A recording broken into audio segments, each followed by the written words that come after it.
El sol de Houston a las 6 de la mañana ya pesaba como una manta mojada sobre mis hombros. A mis 67 años, el calor de Texas no era algo a lo que uno se acostumbrara. Simplemente era algo que uno soportaba. Estaba de pie en el techo de grava del complejo comercial del ala oeste, frotándome la rodilla derecha. El dolor sordo siempre volvía con la humedad, un recordatorio constante de mi caída de un andamio en 1998. Debería haber estado de camino al aeropuerto para una convención de la industria, pero mi instinto me obligó a hacer una última inspección de rutina. Levanté la cámara de imagen térmica, ajustando la lente manual con mis dedos llenos de callos. Apunté el dispositivo hacia la enorme unidad de deshumidificación industrial que mi empresa había instalado apenas el mes pasado. La pantalla parpadeó y me mostró algo físicamente imposible. En lugar del azul frío y uniforme que indicaba un aire seco y filtrado, la pantalla brillaba con venas de un rojo intenso y manchas amarillas a lo largo de los conductos de ventilación. Era una acumulación masiva y localizada de condensación. Guardé la cámara en mi cinturón de herramientas, sintiendo el zumbido del compresor bajo mis botas.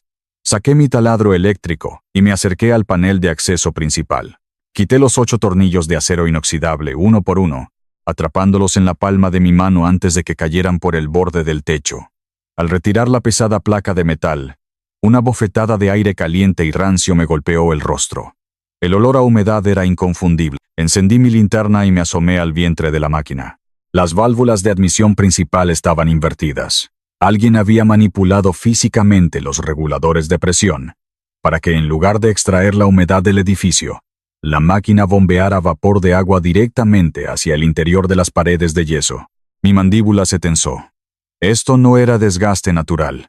Esto no era un defecto de fábrica. Era un sabotaje manual. Pero mi mente, entrenada durante 40 años para resolver problemas con llaves inglesas y no con sospechas, buscó la salida más fácil. Un subcontratista perezoso, pensé. Alguien que no quería leer los diagramas de flujo y conectó los tubos al revés para terminar su turno temprano. Metí la mano en el panel de control y extraje la pequeña unidad de memoria analógica que registraba los datos de temperatura. La guardé en el bolsillo de mi camisa. Decidí cancelar mi vuelo temporalmente, antes de ir a la oficina a pedirle a Julián, mi yerno y director de operaciones, los registros de los subcontratistas. Pasaría por la casa de mi hija Sofía para dejarle su regalo de cumpleaños. Un problema a la vez. El trabajo físico siempre arreglaba las cosas. El garaje de la casa de Sofía en los suburbios estaba abierto cuando llegué. Aparqué mi camioneta de trabajo detrás del auto deportivo alemán de Julián. La casa era inmensa, estéril, con un diseño moderno que siempre me hacía sentir como si estuviera caminando por un quirófano. Llevaba en mis manos una pequeña caja de madera de roble. Adentro había un compás de dibujo técnico de latón macizo, una antigüedad que encontré en una subasta. Quería darle algo real, algo que tuviera peso, para recordarle lo brillante que era como arquitecta. Caminé por el pasillo hacia la cocina, y me detuve al escuchar la voz de Julián. Sofía, tienes que entender que la optimización de nuestros procesos requiere precisión absoluta. Tu firma en ese reporte de integridad estructural es una responsabilidad legal inmensa. Si hay un error, la junta directiva no me culpará a mí. Te culparán a ti. Solo intento protegerte de tu propia falta de atención. La voz de Julián era suave, razonable, desprovista de cualquier ira. Era el tono de un hombre que estaba apretando un tornillo lentamente hasta romper la madera. Di un paso hacia la cocina. Sofía estaba de pie junto a la isla de mármol, sosteniendo una taza de café. Sus manos temblaban tanto que el líquido oscuro amenazaba con derramarse sobre la encimera impecable. Tenía sombras oscuras bajo los ojos y los hombros encorvados, como si el peso del aire la estuviera aplastando. Julián llevaba un traje a medida, sin una sola arruga, apoyado casualmente contra el refrigerador. «Buenos días», dije, interrumpiendo el silencio tenso. Julián se giró de inmediato, su rostro transformándose en una máscara de preocupación genuina y hospitalidad corporativa. «Mateo, qué sorpresa. Pensé que estabas volando a Chicago». Ignoré a Julián y caminé directamente hacia mi hija. Le entregué la caja de madera. «Feliz cumpleaños, mija. Es de latón macizo. Para tus planos». Sofía tomó la caja, pero no la Julio. Sus ojos evitaron los míos. Gracias, papá. No tenías que molestarte. Me volví hacia Julián, sintiendo un nudo frío en el estómago que intenté ignorar enfocándome en el trabajo. Julián, estuve en el techo del ala oeste esta mañana. Las válvulas de los deshumidificadores están invertidas. Necesito ver los registros de los subcontratistas. Alguien hizo un desastre ahí arriba. Julián no parpadeó. Su sonrisa se mantuvo perfectamente simétrica. Eso es extraño, Mateo. Especialmente porque Sofía revisó y firmó los reportes de integridad de esa misma zona la semana pasada. ¿Verdad, mi amor? Si hay una anomalía, el sello arquitectónico de Sofía es el que avala la estructura. Pero no te preocupes. Yo me encargaré de mitigar el riesgo con los abogados para que ella no tenga problemas. Miré a Sofía. Ella encogió los hombros aún más, asintiendo levemente, asumiendo una culpa por un trabajo mecánico que ella ni siquiera supervisaba. Julián la estaba usando como un escudo legal. El aire en la cocina se volvió irrespirable. No dije nada más. Me di la vuelta y salí de la casa, sintiendo una náusea profunda. Saqué mi teléfono y cancelé mi vuelo definitivamente. Conduje hasta el este de Houston, dejando atrás los suburbios limpios para adentrarme en la zona industrial. Mi destino era el antiguo patio de equipos, el lugar donde fundé la empresa hace 30 años. El aire aquí olía a diésel, polvo y metal oxidado. Héctor Salinas, a quien todos llamábamos Beto, estaba sentado en la caja de su camioneta, tomando un café negro. Beto era mi capataz más antiguo, un hombre de 65 años con manos tan curtidas como las mías, y una lealtad que no se podía comprar con acciones corporativas. Patrón, pensé que estabas en las nubes a esta hora, dijo Beto saltando de la camioneta. Tenemos un problema en los cimientos, Beto. Ayúdame con esto. Caminamos hacia el viejo capó de un camión abandonado. Desenrollé los pesados planos de papel del proyecto del ala oeste, usando llaves inglesas en las esquinas para evitar que el viento los levantara. Necesito que entres al sistema y me saques los registros digitales de mantenimiento de este edificio, le pedí, señalando la estructura en el papel. Beto negó con la cabeza, sacando un trapo del bolsillo trasero para limpiarse las manos. No puedo, Mateo. El yerno dio una orden hace 2 días. Dijo que estaban haciendo una migración de servidores. Todos los registros digitales de esa zona fueron purgados, borrados por completo. Dijo que era para optimizar el espacio en la nube. Saqué la pequeña unidad de memoria analógica que había extraído del techo y la conecté a la vieja computadora portátil reforzada que Beto usaba para diagnósticos de campo. Julián puede borrar la nube, pero no puede borrar la física, murmuré. Abrimos los datos térmicos. Le pedí a Beto que sacara su cuaderno de contabilidad personal, el libro de contabilidad de papel, donde él anotaba a mano los códigos de facturación de los materiales, una vieja costumbre que Julián siempre criticaba por ser ineficiente. Cruzamos los datos. La humedad intencional en el ala oeste coincidía exactamente con las fechas en que se compraron materiales de reemplazo de baja calidad. Pero había algo más. Beto trazó una línea con su lápiz de carpintero a través de 3 propiedades diferentes. Mira esto, patrón. El ala oeste, el edificio del centro y el complejo norte. Todos tienen los mismos reportes de fallas por agua. Y los 3 edificios acaban de ser adquiridos por una firma de capital privado. Capital Thorn. Me quedé mirando el papel. La estructura del engaño se reveló ante mis ojos. Julián no estaba cometiendo errores. Estaba manipulando las máquinas para crear daños por agua y moho, destruyendo el valor de los edificios desde adentro. Luego, Capital Thorn compraba las propiedades a una fracción de su costo. Y si alguien investigaba, la firma arquitectónica de mi hija estaba en todos los documentos legales, asumiendo la responsabilidad de la falla estructural. Mi propia empresa era el martillo que estaban usando para demoler la ciudad, y Sofía era el chivo expiatorio. Enrollé los planos y los metí en el tubo de cartón. La ira me subía por el pecho, caliente y densa. Había construido esta empresa con mis propias manos, instalando conductos de ventilación en veranos de 40 grados, y no iba a permitir que un hombre de traje que nunca había sostenido un destornillador me la robara y destruyera a mi hija en el proceso. ¿A dónde vas, patrón?, preguntó Beto, viendo cómo cerraba de un golpe la puerta de mi camioneta. A limpiar la casa, respondí. Conduje directamente a la sede corporativa en el centro de la ciudad. Mi plan era simple y directo, como siempre había manejado los problemas. Entraría a la oficina de Julián, pondría la unidad de memoria térmica sobre su escritorio, lo despediría en el acto, y llamaría a los abogados de la empresa para anular cualquier documento que Sofía hubiera firmado bajo presión. La verdad física era innegable. Llegué al edificio de cristal y acero. Entré al vestíbulo principal y me dirigí a los ascensores ejecutivos. Pasé mi tarjeta de identificación por el lector óptico para acceder al piso 40. El lector emitió un pitido agudo y la luz parpadeó en rojo. Acceso denegado. Fruncí el ceño. Limpié la tarjeta contra mi pantalón y lo intenté de nuevo. Rojo otra vez. El guardia de seguridad del vestíbulo me miró con nerviosismo, pero no se acercó. No tenía tiempo para fallas técnicas. Caminé hacia la parte trasera del vestíbulo, hacia los pasillos de servicio. Llegué al montacargas de carga pesada. Saqué mi llavero personal, donde guardaba la pesada llave maestra de latón que controlaba los sistemas mecánicos del edificio. La inserté en el panel de anulación manual del montacargas. La giré con fuerza y las puertas de metal se abrieron. Subí hasta el piso 40. Las puertas se abrieron hacia el pasillo de caoba y alfombras gruesas. Caminé con pasos pesados directamente hacia la sala de juntas principal, esperando encontrar a Julián solo, revisando sus estúpidos gráficos de sinergia. Empujé las puertas dobles de roble con ambas manos. La sala no estaba vacía. Julián estaba sentado en la cabecera de la inmensa mesa de conferencias. A su derecha estaba Elias Thorne, un hombre de 50 años con un reloj que costaba más que mi primera casa. A su izquierda, 3 abogados corporativos con maletines abiertos y pilas de documentos perfectamente alineados.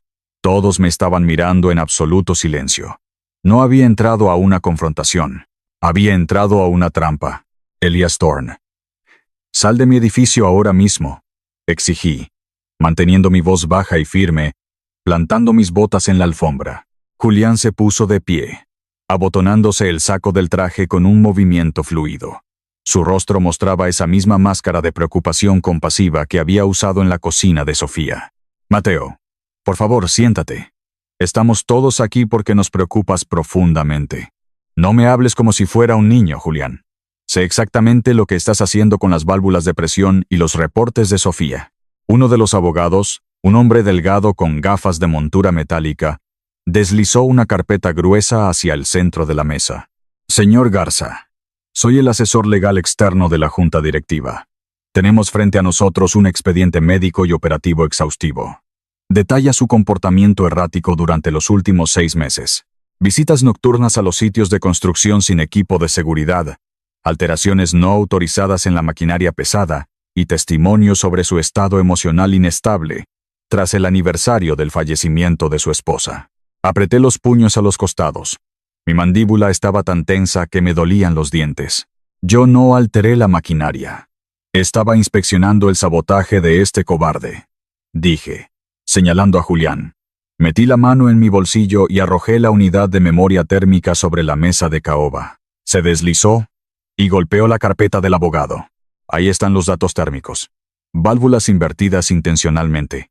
Julián suspiró, frotándose el puente de la nariz como si estuviera lidiando con una tragedia insoportable. «Esto es a lo que nos referimos, Mateo. Tu paranoia. Estás manipulando equipos costosos, inventando conspiraciones. La cláusula 7 del estatuto de la empresa es clara respecto al deterioro cognitivo severo de un director ejecutivo.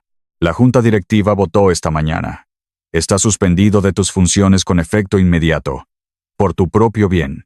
Elias Thorne se inclinó hacia adelante, entrelazando sus dedos bien cuidados. «Y para ser completamente transparentes, Mateo, Capital Thorne, ha adquirido la totalidad de la deuda operativa de tu empresa. Si decides luchar contra esta suspensión médica en los tribunales, si haces un escándalo público, llamaré a cobro todos los préstamos mañana a primera hora. La empresa irá a la bancarrota. Y tu hija, que es la arquitecta principal responsable de las supuestas fallas estructurales que tanto te preocupan, enfrentará la ruina financiera y posibles cargos por negligencia criminal. Vete a casa, anciano. Disfruta de tu retiro». El dolor fantasma en mi rodilla estalló, amenazando con hacerme perder el equilibrio. Miré los rostros fríos y calculadores en la habitación. No entendía sus leyes, no entendía sus contratos, y me habían acorralado usando mi propio dolor y el amor por mi hija como armas. 2 guardias de seguridad privada entraron por las puertas dobles detrás de mí. Había perdido mi empresa en menos de 10 minutos. Fui escoltado fuera del edificio que yo mismo había construido. Regresé al viejo patio de equipos en el este de Houston. El sol ya se estaba poniendo, proyectando sombras largas y oxidadas sobre las excavadoras y los conductos de ventilación apilados. Me senté en una silla de metal plegable dentro del garaje principal, iluminado solo por una bombilla desnuda que colgaba del techo. Abrí una lata de cerveza barata. La condensación fría mojaba mis dedos callosos. El silencio del lugar era pesado, roto solo por el zumbido distante de la autopista. Saqué mi teléfono móvil de última generación, un dispositivo que Julián había insistido en que usara para estar sincronizado con la red corporativa. Miré la pantalla negra. Julián controlaba los correos electrónicos, los servidores, las cuentas bancarias y la narrativa legal. Si intentaba pelear una guerra de papel contra hombres que compraban abogados por docena, perdería. Sofía iría a la cárcel. Dejé el teléfono sobre la mesa de trabajo y lo empujé lejos de mí. Me levanté, sintiendo la rigidez en mis articulaciones, y caminé hacia el fondo del garaje. Allí, cubiertos por una lona manchada de aceite de motor, estaban mis viejos archivadores de metal verde. Tiré de la manija oxidada del primer cajón. El olor a papel viejo y tinta azul llenó el aire. Saqué los gruesos rollos de planos analógicos originales, los planos de la red comercial de la ciudad, los sistemas de ventilación, las rutas de escape, los reguladores de presión neumáticos. Julián y Elías creían que poseían la ciudad porque tenían los títulos de propiedad digitales, pero yo había construido los pulmones físicos de esos edificios. Yo sabía dónde estaba enterrado cada cable, cada conducto y cada interruptor de anulación manual que no estaba conectado a su preciosa red de Internet. Dejé la cerveza a un lado. Era hora de dejar de intentar pelear como un director ejecutivo y empezar a pelear como un maestro mecánico. A la mañana siguiente, el aire ya estaba denso y húmedo cuando Beto llegó al patio de equipos. Estacionó su camioneta y me encontró afilando un lápiz de carpintero sobre la mesa de trabajo, rodeado de planos extendidos. ¿Cuál es el plan, patrón? Escuché lo que pasó en la torre corporativa. Los muchachos están listos para hacer una huelga si lo pides. No habrá huelga, Beto. Si hacemos ruido, destruyen a Sofía. Necesito hablar con ella, pero no puedo llamarla. Julián instaló programas de rastreo en su teléfono y en el GPS de su auto. Si me acerco a su casa o a su oficina, él lo sabrá y tomará represalias contra ella. Beto se quitó la gorra, rascándose la cabeza. Entonces, ¿cómo nos comunicamos con ella en este mundo digital del demonio? Sonreí levemente, recordando una vieja costumbre que le enseñé a Sofía cuando era una niña pequeña y me acompañaba a las obras de construcción.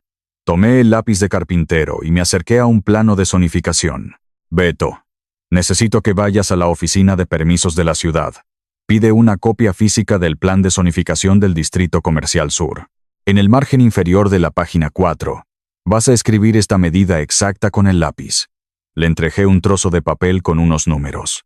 29 grados, 45 minutos norte, 95 grados, 22 minutos oeste. Carga de soporte 15 toneladas. Beto miró los números, confundido. ¿Qué es esto? Sofía tiene que revisar y aprobar las copias físicas de esos permisos todos los martes al mediodía por protocolo de la ciudad. Ella verá la medida. Sabrá que una carga de soporte de 15 toneladas es absurda para ese tipo de techo. Reconocerá mi código. Son coordenadas. Beto asintió, comprendiendo la táctica analógica, y salió rápidamente hacia su camioneta. 2 horas más tarde, yo estaba sentado en la cabina trasera de un restaurante de carretera en las afueras de la ciudad. Un lugar que no aceptaba tarjetas de crédito y no tenía cámaras de seguridad en el estacionamiento. Pedí un café negro y esperé, mirando la puerta de cristal, sin saber si mi hija lograría descifrar el mensaje o si el miedo a Julián la mantendría paralizada. La campana de la puerta del restaurante sonó. Sofía entró rápidamente. Llevaba un abrigo largo a pesar del calor, los hombros encogidos, la mirada saltando de una mesa a otra como un animal acorralado. Levanté la mano ligeramente. Cuando me vio, dejó escapar un suspiro tembloroso y caminó apresuradamente hacia mi cabina, deslizándose en el asiento de vinilo frente a mí. Papá susurró. su voz apenas audible sobre el ruido de los platos en la cocina. Solo tengo 40 minutos para mi hora de almuerzo. Dejé mi teléfono en la oficina para que el rastreador no se moviera. Julián me dijo que estabas perdiendo la cabeza. Me dijo que los abogados federales me arrestarían por fraude estructural si no hacía exactamente lo que él ordenaba. Sus manos estaban sobre la mesa, temblando violentamente, las uñas mordidas hasta la carne. Mi primer instinto fue decirle que yo arreglaría las máquinas, que yo pagaría a los mejores abogados, que yo resolvería el problema físico. Pero me detuve.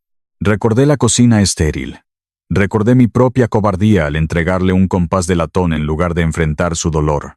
Alargué mis manos callosas y ásperas a través de la mesa, y tomé sus manos temblorosas entre las mías, sosteniéndolas con firmeza, pero con suavidad.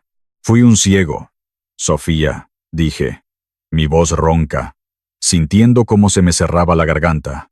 Pensé que con construir una empresa segura y darte dinero nunca tendrías que sufrir. Creí que el trabajo duro tapaba las heridas. Te dejé sola en la oscuridad con ese monstruo porque no sabía cómo hablar de emociones. Te pido perdón, mija. No estás loca. Y no vas a ir a ninguna prisión. Sofía me miró, sus ojos llenándose de lágrimas que finalmente se desbordaron, trazando líneas húmedas por su rostro cansado. El temblor en sus manos comenzó a disminuir lentamente bajo el peso de mis manos. La validación emocional, la verdad que Julián le había negado durante años, rompió el control psicológico que la ataba. Sofía respiró hondo, enderezó la espalda y se secó las lágrimas con el dorso de la mano. Se agachó un momento, metió los dedos dentro de su zapato derecho y extrajo una pequeña memoria externa envuelta en plástico. La deslizó por la mesa hasta mi lado. Son los sellos arquitectónicos crudos, papá, dijo, su voz ganando fuerza. Los archivos originales sin alterar prueban que Julián modificó las fechas de mis firmas después de que los daños por agua ya habían comenzado. Me obligó a firmar bajo amenaza de quitarme mi licencia. Tengo las pruebas. Guardé la memoria externa en el bolsillo interior de mi chaqueta, sintiendo el peso de la evidencia. Padre e hija finalmente estábamos sincronizados. Teníamos la prueba física y la prueba arquitectónica. Ahora solo necesitábamos el escenario adecuado para exponer la podredumbre al mundo entero. Llevamos la memoria externa de Sofía al garaje de seguridad, un viejo taller de chapa y pintura que Beto usaba para almacenar repuestos oxidados. El aire olía a aceite de motor quemado y polvo acumulado. Colocamos una computadora portátil desconectada de internet sobre un barril de metal y conectamos el dispositivo. La pantalla iluminó nuestros rostros cansados con el brillo frío de cientos de carpetas ocultas. Beto se frotó los ojos, abrumado por la cantidad de datos financieros, hojas de cálculo y registros de transferencias bancarias. Julián había creado un laberinto de sociedades fantasma para ocultar el rastro del dinero. Pero yo ignoré las cifras. El dinero era solo el resultado. Yo buscaba la causa física. Filtra los documentos por direcciones postales, Beto, le pedí, señalando la pantalla con mi dedo índice lleno de cicatrices. Ignora las cuentas bancarias. Busca dónde están los ladrillos. Beto tecleó con lentitud, sus dedos gruesos torpes sobre el teclado pequeño. De repente, una lista de propiedades apareció en la pantalla. Tomé un mapa de papel de la ciudad de Houston y comencé a marcar las ubicaciones con un rotulador rojo. Una tras otra, las cruces rojas se agruparon en el centro histórico de la ciudad. Eran edificios comerciales antiguos, estructuras clásicas con fachadas de piedra y sistemas de ventilación internos complejos. «Míralo, patrón», susurró Beto, trazando una línea imaginaria entre las marcas. Julián está saboteando los sistemas de climatización para crear moho negro en los conductos. Eso condena los edificios por riesgo sanitario. El valor de la propiedad cae al suelo. Capital Thorne los compra por centavos, limpian el moho superficial y los revenden por miles de millones. Seguí bajando por la lista hasta que mi dedo se detuvo en el documento principal, el archivo más pesado de la memoria. Era un folleto de inversión digital, diseñado con gráficos elegantes y promesas de retornos masivos. El objetivo final, la joya de la corona. La Torre Sterling. Elias Thorne va a organizar una gala masiva para inversores internacionales en la Torre Sterling este viernes, dije, sintiendo cómo el ritmo de mi corazón se aceleraba. Van a presentar su nuevo portafolio de propiedades restauradas y pedirán cientos de millones en capital fresco. Beto me miró, su rostro pálido bajo la luz fluorescente del garaje. La Torre Sterling es una fortaleza, Mateo. No podemos entrar ahí. Sonríe. Una sonrisa dura y sin alegría. Yo instalé el sistema de ventilación de la Torre Sterling hace 20 años, Beto. Conozco las venas de ese edificio mejor que los arquitectos que lo dibujaron. La preparación requería herramientas que no se conectaran a ninguna red inalámbrica. Al mediodía del día siguiente, Beto regresó de hacer reconocimiento alrededor de la Torre Sterling. Su informe no era alentador. Julián no había escatimado en gastos para proteger su evento de recaudación de fondos. Contrataron a una firma de seguridad privada de alto nivel, explicó Beto, dibujando el perímetro del edificio en una pizarra polvorienta. Hay lectores de tarjetas biométricas en cada puerta, cámaras de alta definición en los pasillos de servicio y patrullas cada 15 minutos. Tus viejos códigos de acceso digital están muertos. Patrón. Los borraron del sistema central. Caminé hacia mi banco de trabajo de madera maciza. Abrí el cajón inferior, el que siempre se atascaba por la humedad, y saqué una caja de herramientas de metal abollado. Rebusqué entre llaves inglesas y medidores de voltaje hasta que mis dedos tocaron el frío latón. Saqué una llave analógica pesada, larga y con dientes irregulares. Las cerraduras digitales controlan las puertas, Beto dije, lanzando la llave al aire y atrapándola. Pero el código de incendios de la ciudad del año 1998 exigía que todos los rascacielos tuvieran una anulación neumática analógica para los pozos de ventilación del sótano. En caso de un apagón total, los bomberos necesitaban poder purgar el humo manualmente. Beto sonrió, comprendiendo la brecha en la armadura de Julián. Comencé a empacar mi equipo en una bolsa de lona resistente. Metí mi tableta de imagen térmica, una pesada llave de impacto neumática y un pequeño inhibidor de radiofrecuencia localizado que solíamos usar para probar interferencias en termostatos industriales. Julián confía demasiado en sus pantallas de cristal líquido y sus contraseñas encriptadas, murmuré, cerrando la cremallera de la bolsa con fuerza. Vamos a pasar por alto su seguridad digital usando física pura y dura. Pero necesitamos ojos adentro antes de la gala. Necesitamos interceptar la presentación de Elías. Estacioné la furgoneta de trabajo sin logotipos a 2 cuadras de la sede corporativa de Julián. El calor de la tarde convertía el interior del vehículo en un horno, pero no encendí el aire acondicionado para no hacer ruido. Llevaba un auricular de radio en mi oído derecho, sintonizado en una frecuencia cifrada de corto alcance. Sofía estaba dentro del edificio de cristal, caminando hacia la oficina privada de Julián. Su misión era conectar un pequeño relé de derivación física directamente en el puerto del enrutador de su escritorio. «Estoy en el pasillo», susurró la voz de Sofía a través de la estática de la radio. «La secretaria no está en su escritorio. Julián tiene una reunión en el piso de abajo, durante otros 20 minutos. Entra. Pon el dispositivo detrás del servidor y sal de ahí, mija». «No te demores», le respondí, apretando el volante con las manos sudorosas. Escuché el clic de la puerta abriéndose, el sonido de los tacones de Sofía sobre la alfombra gruesa. Luego, el roce de sus rodillas al agacharse debajo del enorme escritorio de caoba. De repente, el sonido de la puerta principal de la oficina abriéndose de golpe resonó en mi auricular. Mi sangre se heló. «¿Qué estás haciendo aquí, Sofía?». La voz de Julián era afilada, cargada de sospecha. Había regresado temprano. Contuve la respiración en la furgoneta. Impotente. Si Julián la encontraba manipulando el servidor, llamaría a la policía de inmediato. Pero Sofía no entró en pánico. Usó los años de trauma y control psicológico a los que él la había sometido como camuflaje. Yo lo siento mucho, Julián, dijo Sofía, su voz temblando artificialmente, adoptando la postura de la esposa sumisa y asustada que él esperaba ver. Estaba buscando mis pastillas para la ansiedad. Pensé que se me habían caído de la cartera cuando estuvimos aquí esta mañana. Me siento muy nerviosa por la gala. Escuché el sonido de un pequeño clic metálico. Sofía había usado su pie para empujar el relé de derivación hacia el puerto del servidor, mientras fingía buscar en el suelo. Julián suspiró. Un sonido lleno de arrogancia y desprecio. «Por el amor de Dios, Sofía, levántate del suelo. Eres patética cuando te pones así. Encuentra tus pastillas y vete a casa». Y asegúrate de usar el vestido azul el viernes. Necesito que sonrías para los inversores. No me avergüences. Sí, Julián. Lo siento. Sofía salió de la oficina. Un minuto después, la pantalla de mi computadora portátil en la furgoneta parpadeó y cobró vida.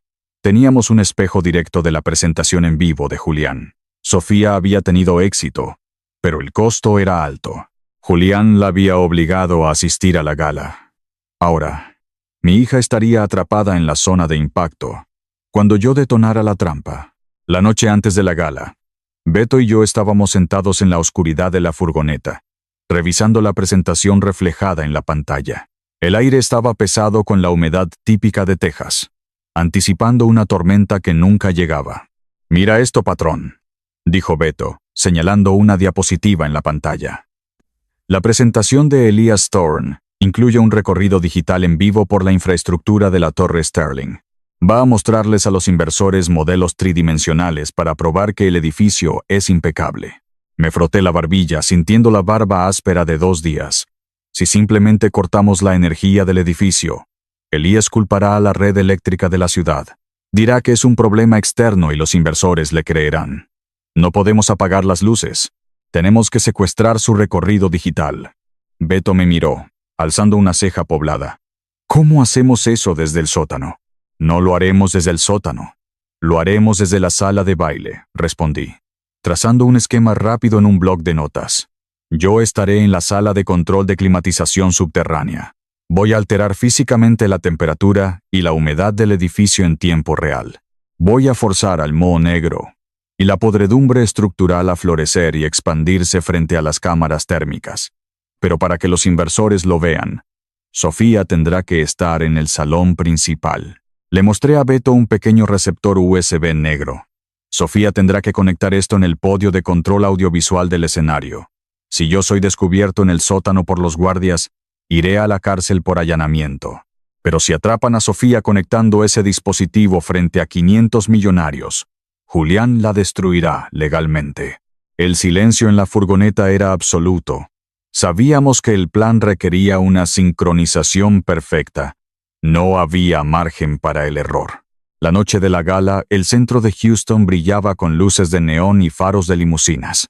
Me acerqué a la Torre Sterling por el callejón trasero, vestido con un mono de mantenimiento oscuro y cargando mi bolsa de herramientas.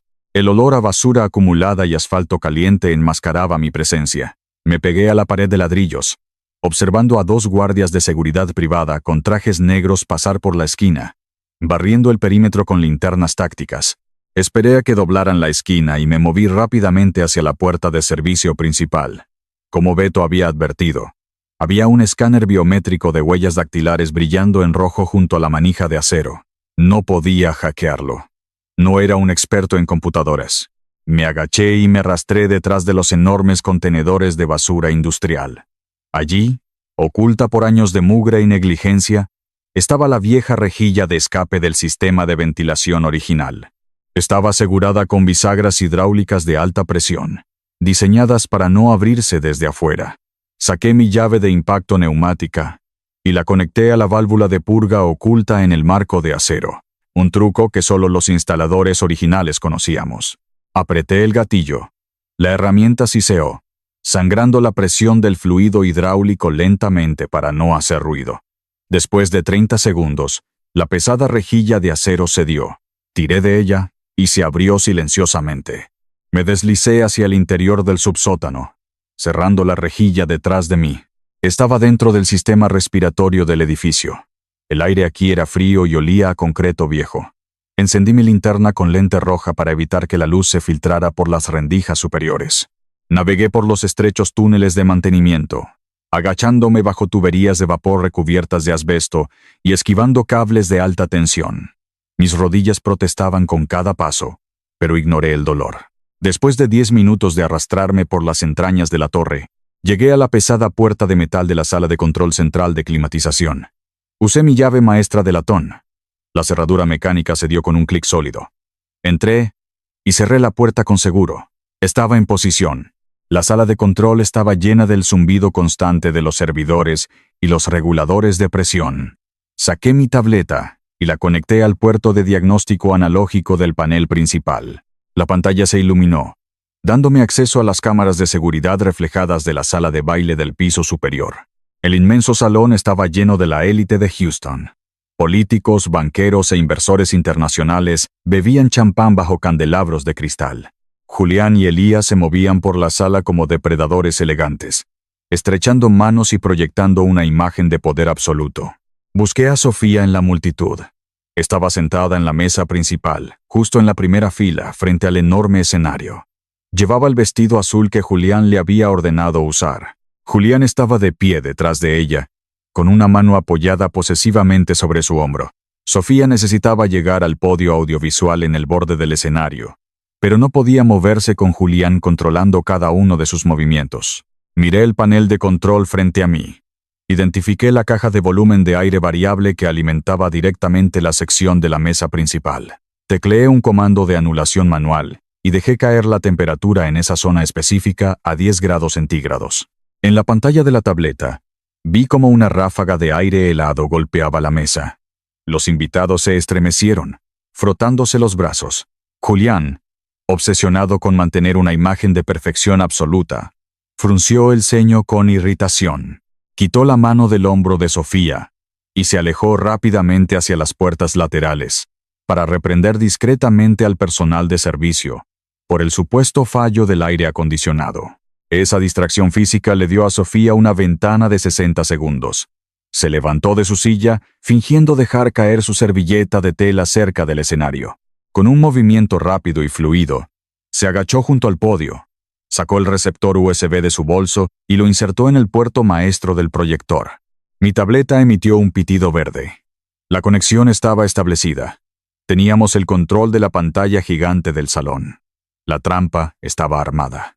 El murmullo en la sala de baile se apagó cuando las luces principales se atenuaron. Elías Thorne subió al escenario, ajustando el micrófono de solapa en su costoso traje italiano. Detrás de él, la inmensa pantalla de proyección mostraba el logotipo dorado de Capital Thorne. «Damas y caballeros, bienvenidos», comenzó Elías, su voz resonando con confianza ensayada. «Esta noche, no solo estamos pidiendo $500 millones en capital de inversión, estamos ofreciendo la oportunidad de ser dueños del futuro de Houston. La revitalización de la Torre Sterling es el estándar de oro de nuestro nuevo portafolio». Elías caminó por el escenario, señalando a Julián, quien había regresado a su asiento. «Quiero agradecer personalmente a nuestro director de operaciones, Julián Vargas, por su eficiencia despiadada al limpiar la madera muerta de la antigua administración, permitiéndonos implementar tecnología de punta en cada rincón de esta estructura.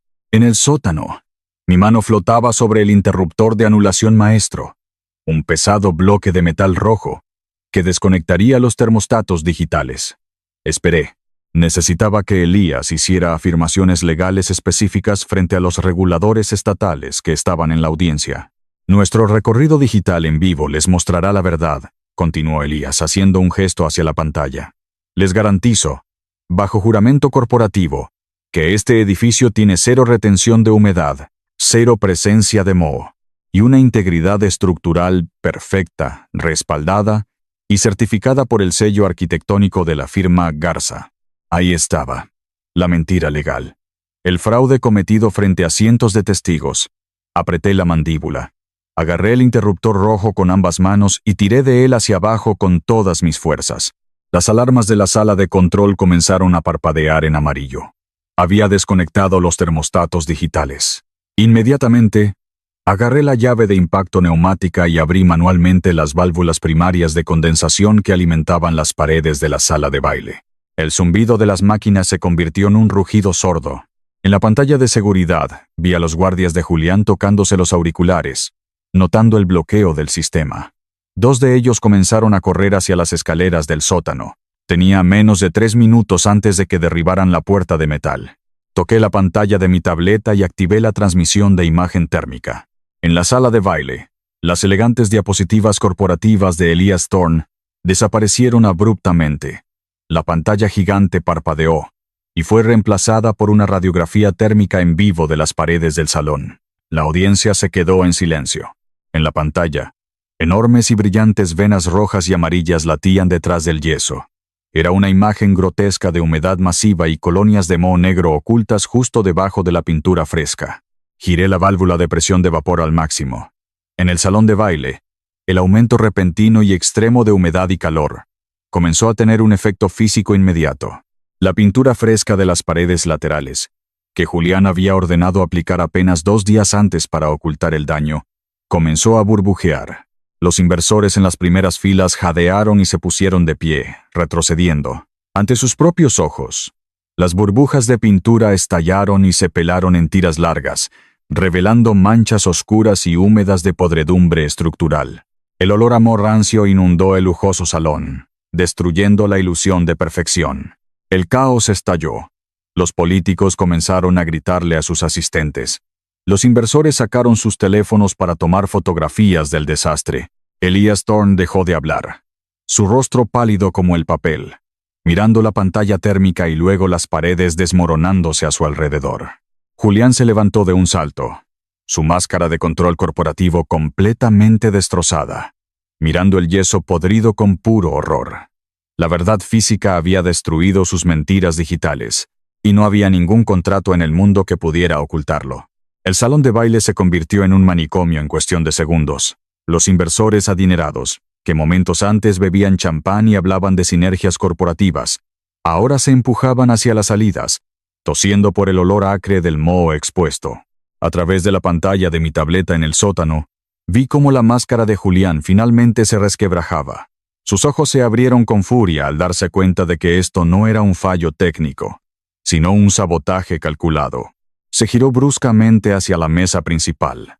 Agarró a Sofía por el brazo con una fuerza brutal y tiró de ella hacia el escenario, exigiéndole a gritos que explicara qué había hecho con el sistema audiovisual. Al ver sus dedos clavándose en el brazo de mi hija, mi instinto protector estalló, ahogando cualquier pensamiento de cautela.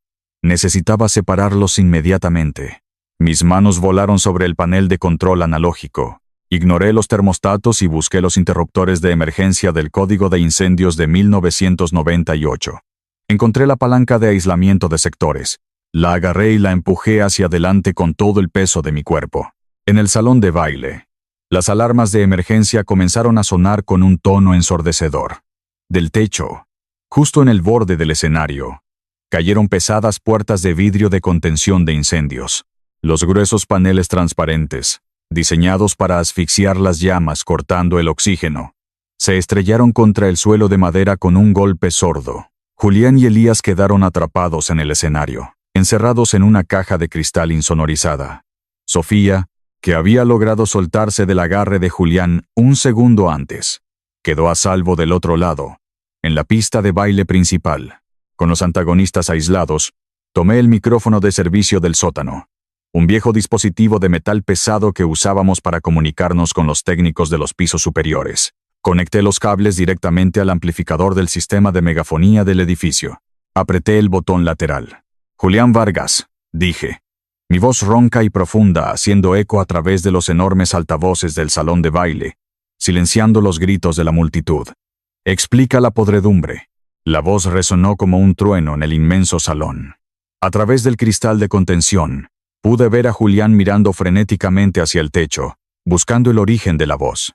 Elias Thorne estaba golpeando el vidrio con los puños, gritándole a sus abogados que estaban del otro lado, pero el cristal insonorizado ahogaba sus palabras. Eran peces en un acuario podrido. Tecleé un nuevo comando en mi tableta.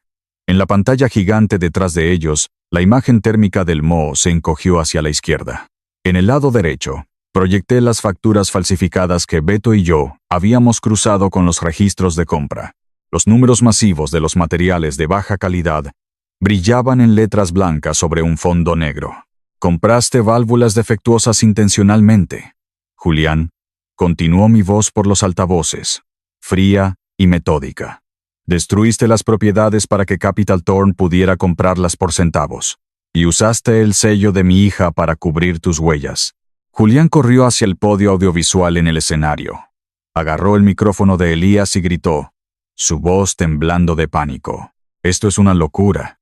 Es un empleado descontento manipulando los datos. Yo no firmé esos reportes de integridad. Fue la arquitecta principal. Era el momento de romper su última defensa. Presioné el botón de reproducción en mi computadora portátil. El archivo de audio que Sofía había grabado en secreto llenó el salón de baile. La voz de Julián, clara y cruel, resonó frente a los 500 inversores y reguladores estatales. Si hay un error, la junta directiva no me culpará a mí, te culparán a ti. Solo intento protegerte de tu propia falta de atención. El silencio en el salón fue absoluto. La fachada de Julián se hizo añicos por completo.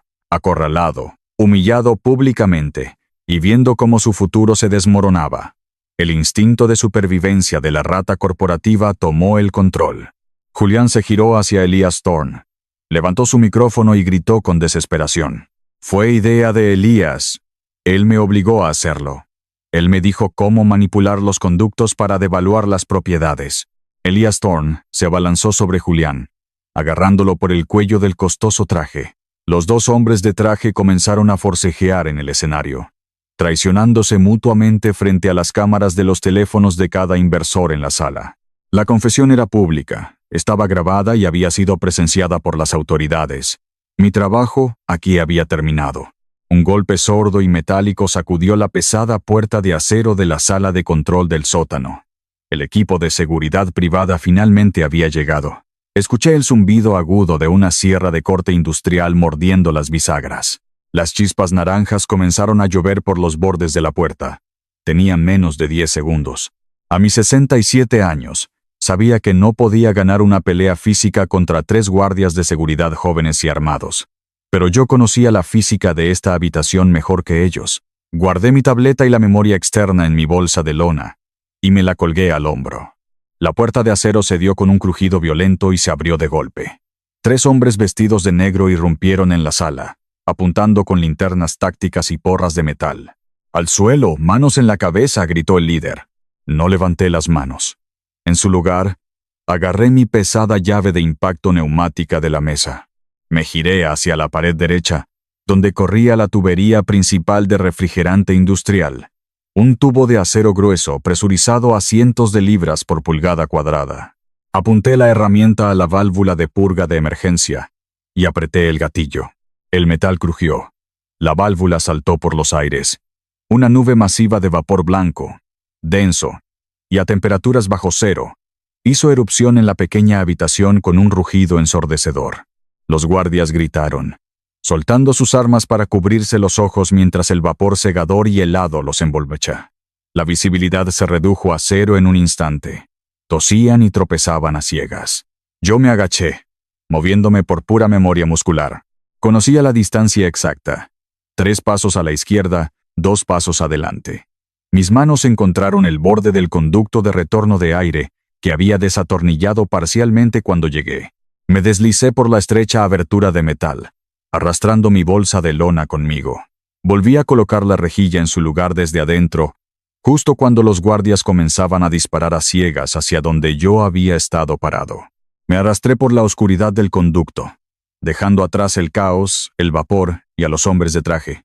Había hecho mi trabajo. Empujé la rejilla oxidada del callejón trasero y salí a la cálida y húmeda noche de Texas. El aire fresco me llenó los pulmones. Caminé hacia la calle principal, mezclándome con las sombras. La parte delantera de la Torre Sterling era un mar de luces rojas y azules intermitentes. Decenas de patrullas de policía, camiones de bomberos y ambulancias bloqueaban la avenida. Los multimillonarios y políticos habían sido evacuados y estaban agrupados en las aceras, tosiendo y murmurando con indignación. Me abrí paso entre la multitud de trajes arruinados y vestidos de noche, buscando un solo rostro. La vi cerca de la parte trasera de una ambulancia. Sofía estaba sentada en el parachoques, envuelta en una manta térmica de color naranja brillante. A su lado, un investigador estatal con una placa colgando del cuello estaba tomando notas en una libreta. Sofía le estaba entregando la pequeña memoria externa original, la que contenía las firmas arquitectónicas sin coacción. Me detuve a unos metros de distancia y observé. Por las grandes puertas de cristal de la torre, 2 oficiales de policía sacaron a Julián Vargas. Tenía las manos esposadas a la espalda. Su traje a medida estaba empapado por la condensación y manchado de polvo de yeso. Su rostro estaba pálido, la arrogancia completamente borrada. reemplazada por el terror puro de un hombre que sabe que no tiene salida. Detrás de él, Elias Thorne gritaba amenazas de demandas a los oficiales, pero nadie le prestaba atención. Sofía levantó la vista y me vio de pie entre la multitud. Se puso de pie, dejando caer la manta naranja al suelo. Corrió hacia mí, esquivando a los paramédicos, y se arrojó a mis brazos. La abracé con fuerza, sintiendo el temblor en sus hombros, pero esta vez no era un temblor de miedo. Era el alivio abrumador de la libertad. La podredumbre física y emocional había sido extirpada. Una semana después, el aire acondicionado funcionaba perfectamente en el piso 40 de la sede corporativa. Caminé por el pasillo de caoba, pero esta vez no necesité forzar ninguna cerradura. Llevaba mis botas de trabajo y una camisa de franela limpia. Empujé las puertas dobles de la sala de juntas. Los mismos miembros de la junta directiva que me habían suspendido estaban sentados alrededor de la inmensa mesa. Esta vez, nadie estaba revisando sus teléfonos. Todos me miraban con una mezcla de terror y culpa absoluta. El precio de las acciones de la empresa se había desplomado tras el escándalo de Julián.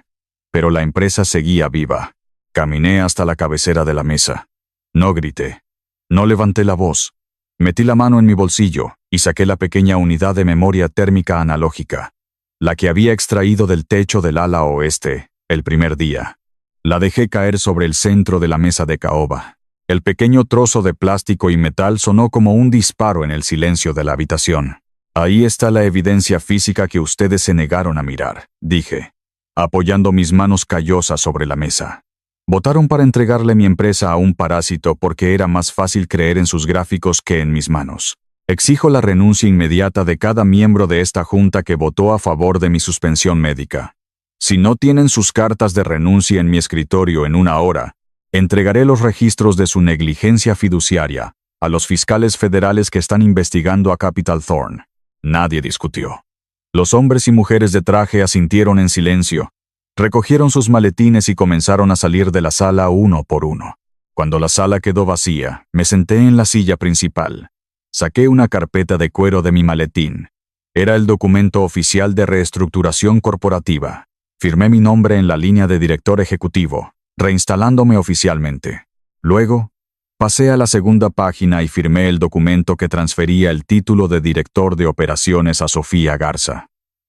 La empresa estaba purgada. Los cimientos volvían a ser sólidos.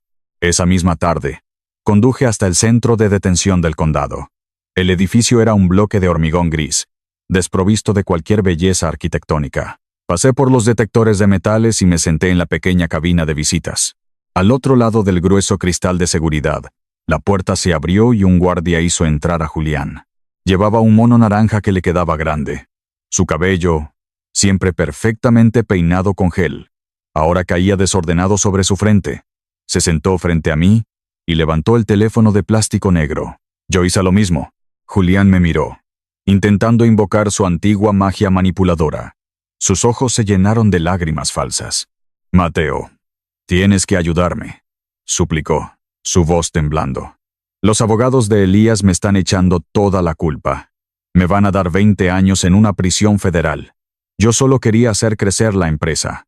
Tú nunca me respetaste. Nunca me viste como a un hijo. Me empujaste a hacer esto para demostrarte mi valor».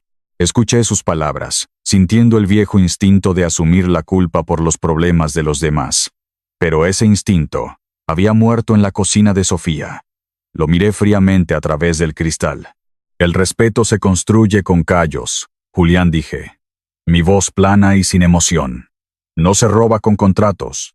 No se exige destruyendo a las personas que confían en ti. Eres un hombre vacío que intentó llenar sus bolsillos vendiendo el aire que otros respiran». Julián apretó el teléfono, su rostro contorsionándose de ira al ver que sus trucos psicológicos ya no funcionaban. «Sofía no puede hacer esto sin mí», escupió. «Ella es débil». «Sofía presentó los papeles del divorcio esta mañana», le informé, cortando sus ilusiones de raíz. «Y sus abogados han iniciado un proceso de recuperación total de activos. No te queda nada, Julián. Ni dinero, ni influencia, ni familia». Julián abrió la boca para gritar algo más, pero no le di la oportunidad. Colgué el teléfono de plástico en su soporte. Me levanté de la silla de metal y me di la vuelta. Caminé hacia la salida, dejando a Julián Vargas gritando en silencio detrás del cristal, encerrado en la jaula que él mismo había construido. 6 meses después, el sol de la tarde entraba por las ventanas abiertas de mi viejo garaje en el este de Houston. El aire olía a serrín fresco y café recién hecho. Llevaba mis viejas botas de trabajo y estaba lijando una hermosa pieza de madera de roble recuperada. La empresa era mucho más pequeña ahora. Habíamos cortado todos los contratos tóxicos de capital privado y habíamos vuelto a nuestras raíces, trabajando solo con clientes que valoraban la integridad estructural por encima de los márgenes de beneficio rápidos. Escuché el sonido de neumáticos sobre la grava. Sofía entró al garaje. Llevaba un casco de seguridad blanco bajo el brazo y un tubo de cartón con planos nuevos. Se veía diferente. Las sombras bajo sus ojos habían desaparecido y caminaba con la espalda recta, proyectando una autoridad tranquila que me llenaba de orgullo. «Hola, papá», dijo, desenrollando los gruesos planos de papel sobre mi mesa de trabajo polvorienta. Usó un par de llaves inglesas para sostener las esquinas, exactamente como yo lo hacía. «¿Qué tenemos hoy, señora directora de operaciones?», pregunté, limpiándome las manos con un trapo. «Es el proyecto del nuevo centro comunitario en el Distrito Sur», explicó Sofía, trazando las líneas con su lápiz. «Es un proyecto de restauración real. Vamos a salvar la estructura original de ladrillo, pero necesito tu opinión sobre la carga de los conductos de climatización en el techo principal. Los números están muy ajustados». Me incliné sobre la mesa, mirando los intrincados dibujos técnicos. Analicé los ángulos, las presiones y las rutas de ventilación. La matemática era compleja, pero factible. Sin embargo, antes de darle una respuesta técnica, me detuve. Miré a mi hija a los ojos, recordando la promesa que me había hecho a mí mismo. «Los números funcionan, mija», dije suavemente. «Pero, ¿cómo te sientes tú con este diseño? ¿Sientes que el espacio respira bien? ¿Estás orgullosa de lo que estamos construyendo aquí?» Sofía me miró, sorprendida por un segundo, y luego una sonrisa cálida y genuina iluminó su rostro. Entendió que yo ya no solo miraba las máquinas, sino también a la persona que las diseñaba. «Me siento muy bien, papá. Siento que estamos construyendo algo que va a durar 100 años». Asentí con la cabeza. Tomé mi lápiz de carpintero y me incliné sobre los planos junto a ella. La madera estaba lijada. Las medidas eran precisas, y por primera vez en muchos años, la fundación de nuestra familia era completamente sólida.